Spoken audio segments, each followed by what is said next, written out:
안녕하세요, 주돈입니다. 6월 2일 방송 시작하겠습니다.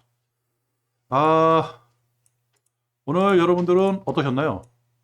저는요, 계속 레버리지에 투자를 하고 있습니다. 오늘 장이 시작하면서요, 무서울 정도로 하락을 하더라고요. 처음에는 무슨 일이지? 라고 생각을 했는데, 좀 시간이 지나면서 보니까 제 생각에는, 주돈 생각에는 별일 아니다. 이런 결론이 나왔어요. 그 이유는요, 환율이에요. 어, 환율이 시작을 하면서 대략 1247원에서 쭉 올라가더라고요. 어, 쭉 올라가는데 1254원까지 올라갔거든요. 근데 요때까지도 외국인 매도세가 거진 없었다. 그리고 오늘 그 기관, 특히 선물, 외국인의 선물 매도세, 그리고 기관의 매도세 굉장히 많이 나왔거든요. 기관의 매도세인데 근데 금융투자에서 나온 거예요. 그러니까 그거는 프로그램적으로 움직이는 것밖에 안 된다. 그렇다면 실질적으로 매도한 주체 세력은 없다라고 했을 때 굳이 오늘 하락은 조금 위험했죠. 위험했는데 굳이 그거를 우리가 받아들일 필요가 있을까, 하락을. 그래서 저는 한 번 더 버텨보기로 했습니다. 그랬더니 오후 들어가지고 장 끝나고 나서 다시 쭉 내려가지고 시작한 환율로 돌아왔습니다. 어, 외국인 이게 오늘 장이거든요. 보시면 외국인들은 대략 800억 매도를 했고요. 기관이 7,400억을 매도했는데 금융투자가 6,690억. 그러니까 실질적으로 기관은 1,000억도 매도를 안 한 거예요. 그랬다. 그리고 이런 거를 봐서는 매도세가, 근데 뭐 가지고 장난쳤냐? 선물을 대략 5,300억 정도 매도를 했고요. 그리고 외국인들이 풋옵션을 다시 사들인다. 콜옵션을 다시 파들인다. 요거는 좀 찜찜했는데, 그죠? 근데 매도세가 없는 거예요. 현물에서. 여지까지 주구장창 사들이더니, 얼마나 많이 사들였습니까? 그죠? 어, 먼저, 그 사들였을 때, 그거 이제 날짜별로 나온 거를 캡처를 했었는데, 그 캡처를 못했네요. 거지 1조를 사들이고 그랬는데, 굳이 오늘 아무런 장이 하락을 하고 환율이 올라갔는데도 외국인 매도세는 없다. 그리고 뉴스가 과연 저게 지금 새로운 뉴스인가? 주가를 움직일 만한 뉴스인가? 아닌 것 같았어요. 그래가지고 한 번 더 버텨본다.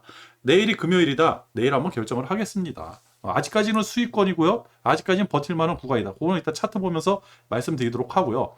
환율이 지금 1255원까지 올라갔다가 1247원으로 다시 내려왔어요. 그리고 달러 지수도 101자를 봤는데 다시 2자가 보였고요. 위안화도 다시 좀 내려가는 양상이고. 그리고 10년물 국채가 다시 올라오죠. 근데 3.9 미만에서는 그나마 다행이다. 그래도 높다. 위험 구간인데 지금 상황에서는 그나마 괜찮다. 우리 장은 대략 코스피 200 기준으로요. 1%, 마이너스 1% 정도 하락을 했거든요. 이 하락세가 상당히 처음에는 강했어요. 장 초반에는 강하게 느껴졌는데 시간이 지나면 지날수록 별로 그렇게 강함을 못 느꼈거든요. 오히려 코스닥 같은 경우는요, 쭉 말아 올리는 그런 모양새도 보였고요. 중국도 장 시작할 때는 별로 안 좋았는데 끝날 때는 괜찮게 끝났다. 그리고 니케이, 뭐 호주, 대만 이렇게 끝났다. 금값하고 은값이 근데 갑자기 희한하게 움직인다. 그죠? 오늘 JP모건의 다이먼 회장이 나와가지고 차후에 허리케인급 그 주가 폭락이 있을 수가 있다. 경제가 어려워질 수 있다. 뭐 이런 식으로 얘기를 했어요. 뭐 허리케인까지 갖다 붙이면서 얘기를 했는데 다이먼이 누구죠? JP모건 회장이죠. JP모건. JP모건 하면 예전에 은 가지고 장난을 많이 쳤거든요. 그래서 저는 은 ETF를 샀습니다. 코덱스 은 선물 ETF를 오늘 장중에 매수를 했어요. 왜? 다이먼이 나와가지고 쓸데없는 얘기를 한다. 라고 했을 때 JP모건은 뭘 했을까? 근데 1년 전부터 2020년부터 21년도 요때 유튜브라든지 이런 방송에서 그런 얘기가 많았거든요. JP모건이 은을 굉장히 많이 사들이고 있다. 굉장히 많은 현물들을 사들이고 있다. 은 가지고 장난 한번 칠 것 같다. 이런 기사가 있었어요. 그래가지고 오늘 다이먼 회장의 그 뉴스가 나오고 나서 저는 은 선물을 샀습니다. 요거는 좀 장기적으로 한번 가져가 보려고요. 어떻게 되는지 한번 추적을 한번 해볼게요. 그랬다. 그리고 원자재 가격이 이렇게 됐다. 그리고 오펙 플러스 회의가 오늘 있죠. 그래가지고 기름값이 폭 빠졌다. 그죠? 뭐 쉽게 가지고 10% 왔다 갔다 일주일 사이에 10% 왔다 갔다 하는 거 우습네요. 그죠? 200원까지 봤는데 다시 1100원 선. 그죠? 아니죠. 120불까지 갔었는데 112불. 100불까지도 내려갈 수 있겠어요. 이 상태로 가다가는. 만약 오펙에서 오펙 플러스에서 러시아를 제껴놓고 그 기름을 더 증산한다. 요 발표만 있다고는 더 내려가겠죠. 그죠? 어제 미국은 요렇게 끝났다. 근데 과히 나쁘지 않게 끝났어요. 그죠? 과거에 마이너스 2%, 마이너스 3%씩 왔다 갔다 하던 나스닥인데 0.72 이게 위험한 수치인가요? 그죠? 기사가 굉장히 안 좋게 나왔죠. 요때 좀 이따 기사를 보시면 알아요. 굉장히 견조하다. 버틴다. 그렇다면 이게 바닥이 있다.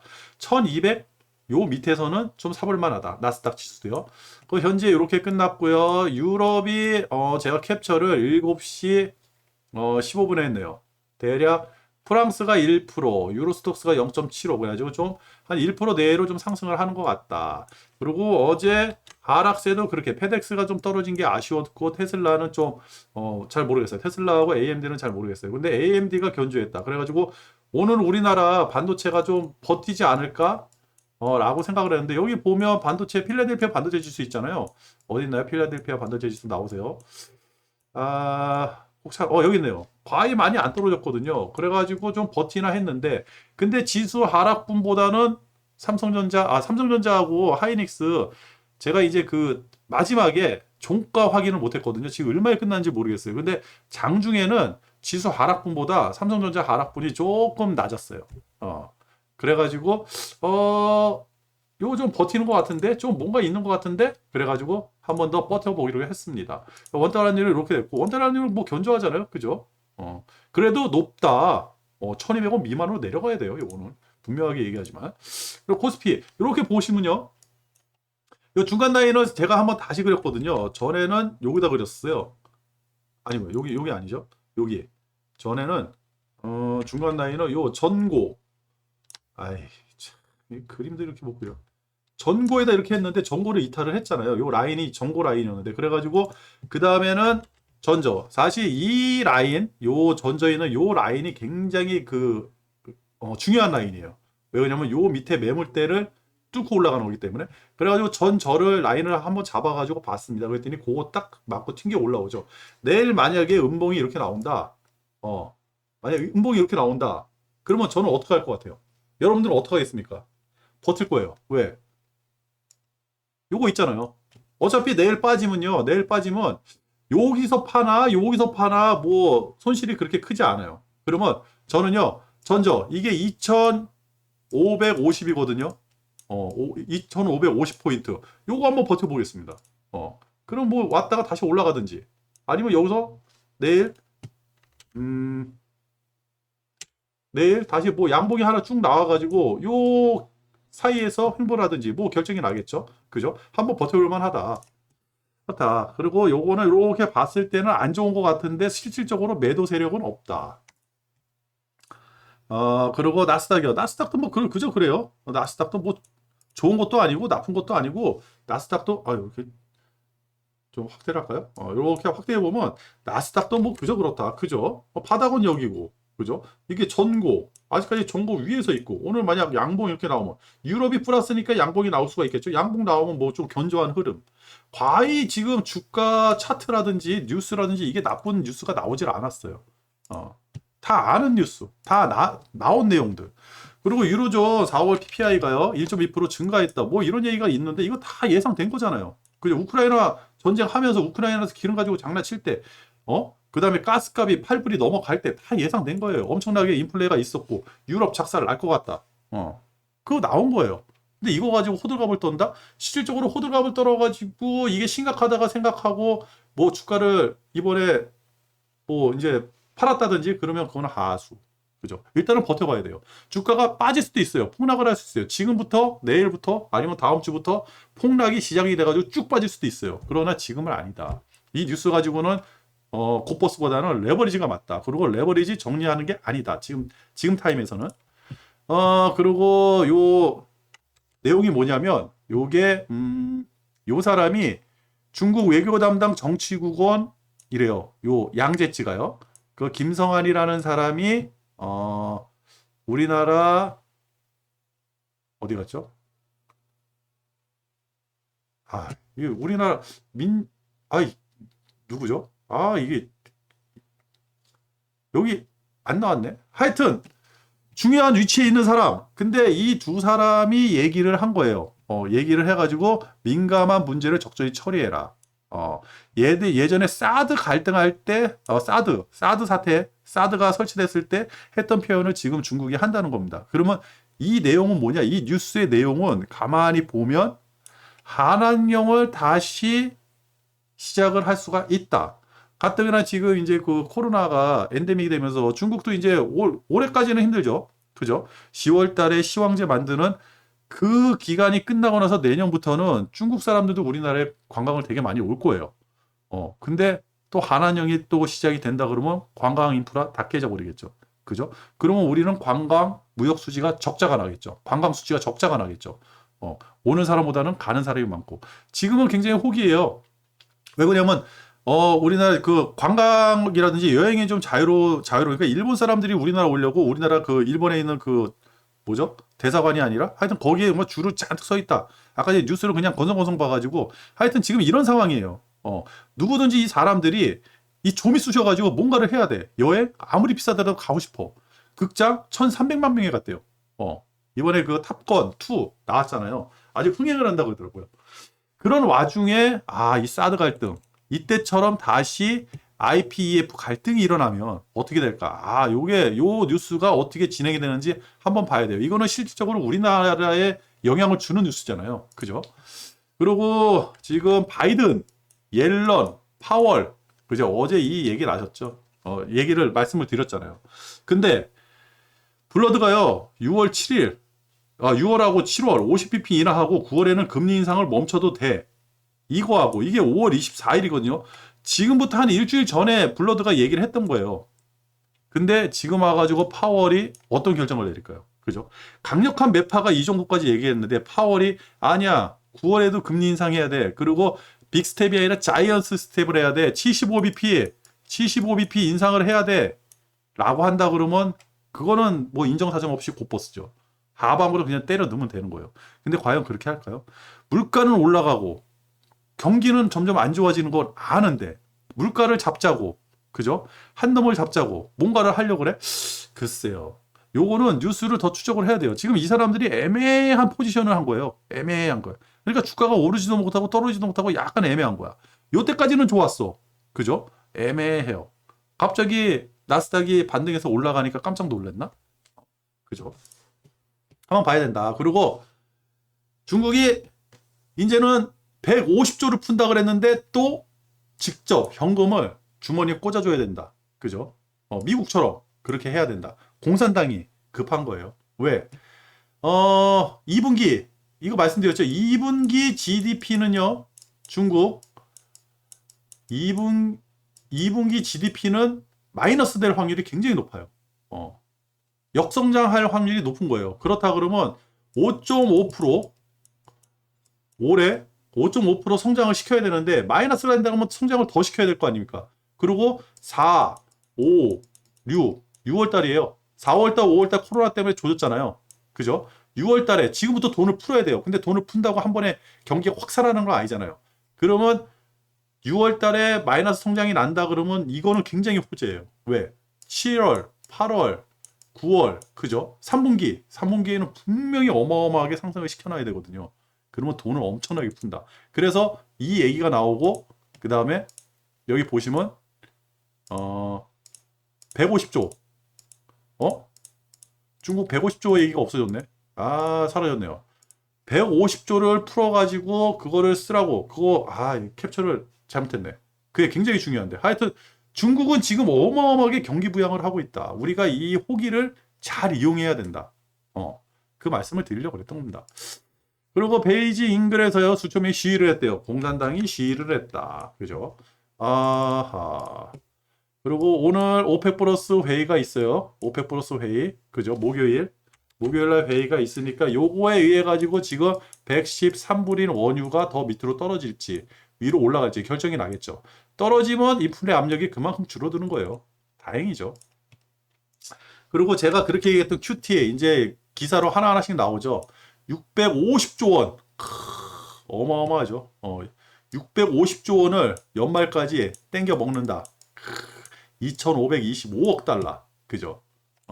여기 나왔잖아요.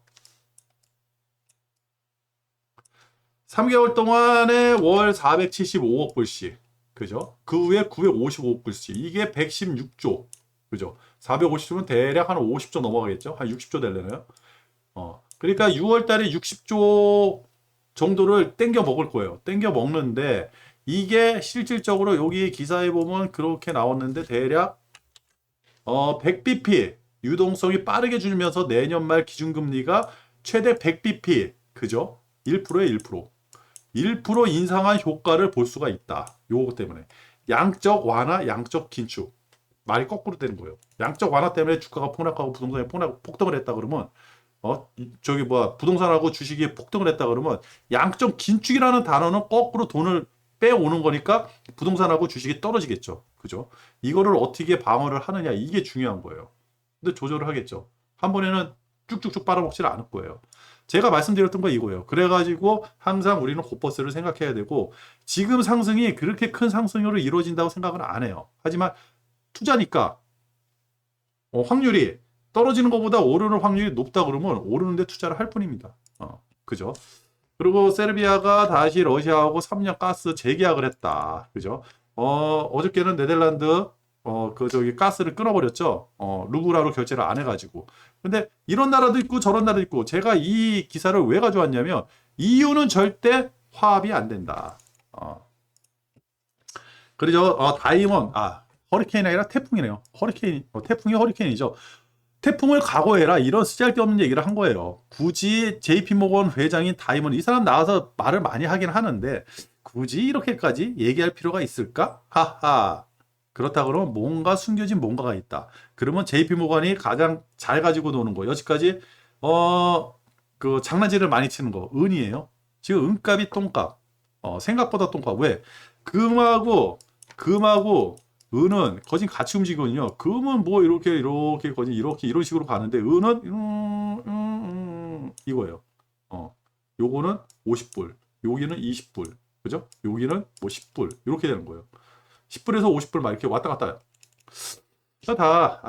이 얘기는 너무 방대한 얘기고 너무 이게 추측성 기사들도 많고 약간 사쿠라 같은 냄새가 있는 거예요. 은투자 같은 경우는. 근데 굳이 투자 안 할 이유가 없잖아요. 손해를 안 본다 그러면 만약에 제가 은을 사가지고 손실이 50%가 났어. 그래도 버틸 수 있죠. 왜? 이건 현물이 은 투자잖아요. 언젠가는 은이라는 거는 가격 변동성 때문에 제가 투자한 지금의 가격으로 다시 와요. 그때 팔면 되는 거지. 대신에 기회비용은 사려지는데 원금은 사수할 거 아니에요. 그죠? 최소한 이 정도 마지노선이 있는데 만약 뜬다 그러면 과거에 막 35배, 25배, 이렇게 한번 상승하면 상승했거든요. 그 상승 기간이 요게 지금하고 비슷해요. 그러면 한번 투자해 볼 만하죠. 여러분이 만약 가지고 있는 자산의 한 5%에서 10% 정도는 은에 한번 투자해 보는 것도 괜찮다. 그래요. 주도는요, 계속 레버리지 투자를 하고 있고요. 내일쯤에는 뭐 어떤 결정이 나올 것 같아요. 근데 내일 장중에, 내일 환율이 좀 떨어지면서 외국인하고 기관이 다시 한번 사들인다 그러면요, 내일도 홀딩이죠. 그리고, 15일인가요? 그거 한번 정리를 해드려야 되는데, 6월 중순에 이제 금리 발표가 있는데, 금리 발표 뭐 뻔하잖아요. 50bp 이상은 안 올릴 거 아니에요. 그죠? 블러드마저 6월, 7월에 50pp라고 일주일 전에 얘기를 했는데 그럼 뭐 50pp죠. 50pp 인상한다고 하면 호재잖아요. 그죠? 대신에 점도표가 있죠. 연준위원회 6월 달에는 점도표를 찍어요. 이 점도표가 아예 위에 올라가 있다 그러면 악재로 작용할 수 있는데 그냥 50pp에다가 점도표도 그저 찍혔다 그러면 호재. 7월도 중순인데 7월 중순까지 50pp 인상하고 별 말이 없다.